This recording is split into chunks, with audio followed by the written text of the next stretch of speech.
गजानन महाराज यांचा प्रकट दिन निमित्त ठाण्यातील श्री गजानन महाराज प्रकट मठामध्ये भाविकांनी मोठ्या प्रमाणावर गर्दी केली होती। गेली 45 वर्ष गजानन महाराज प्रकट दिन इथे साजरा होतोय। 3 दिवस धार्मिक उपक्रम राबवले जातात। सकाळपासून अभिषेक, पूजा आरती करण्यासाठी भाविकांनी एकच गर्दी केली होती।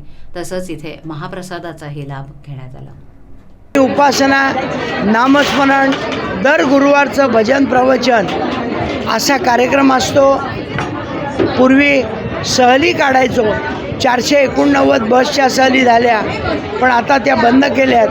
दर गुरुवारचं भजन नामस्मरणाकरता सर्व जाती धर्माचे लोक या ठिकाणी येतात आणि या ठिकाणी येतात ती माणसं फार चांगल्या विचाराची, चांगल्या मनाची अशी असतात।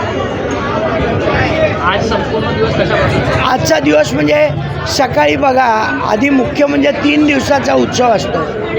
3ही दिवस अखंड पारायण चालू होतं, नामस्मरण चालू होतं, वीणा चालू होती आणि आजचा दिवस रात्रीपर्यंत ही दर्शन करून लोक शिरा, झुणका भाकरी अशा तऱ्हेचं आपल्याला प्रसादाचं वाटप असतं आणि त्या तऱ्हेने सुंदर लोकांची व्यवस्था केली जाते।